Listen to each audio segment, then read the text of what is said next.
Hi everyone and welcome to Etobicoke as we get you set for the Leafs and Red Wings on Leafs TV tonight from Joe Louis Arena at 7:30. Paul Hendrick alongside Bob McGill. And Bob, the Leaf roster now down to 29 players, having been sent down to the Marlies today. And let me go off the top of my head. Carrick, Granberg, Contiola, and Antoine Bibeau, and junior players Gauthier and Valiev having been sent back to their junior clubs. Let's update the injury list. A good news, bad news scenario, first of all, for David Clarkson. The good news, he's not going to miss any games. Well, you're right, Paul, and I'm glad to hear that. I know what David Clarkson feels like right now. I've had a fractured orbital bone myself. I had to have surgery and missed about 3 weeks before I could get back on the ice. He's not going to miss any time. He's going to get back on the ice. He's going to be ready to play, maybe as early as possible as Friday night to close out the preseason, and then he'll be ready to start the regular season. So that's good news for Dave Clarkson.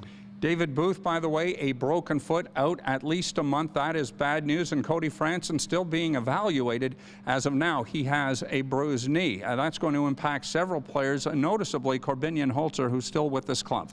Yeah, and Stu Percy too, but Corbinian Holzer's had a real good camp. And I think when you look at, is Robidas going to be ready to start the regular season? So I think with the injury to Talinder and him no longer being with the club, I think that opens up a spot. And a guy like Corbinian Holzer, this is his 5th year pro now. And, he's 26 years of age, is a little bit older, and he's a guy that if he's not in the lineup every night, it's not going to affect him as much as a guy like Stu Percy, who's 20 years of age, who's I think his development is still going to continue. Will he end up playing and starting with the Marlies remains to be seen, but I think that might be the case. But I think it's good news for a guy like Corbinian Holzer, who might get an opportunity here to stick in the National Hockey League.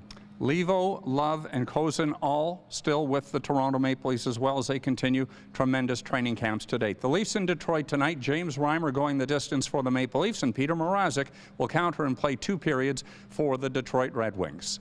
Game time on Leafs TV tonight, 7:30. And we'll kick things off with our Molson Canadian preview show, and that's set to begin at 5.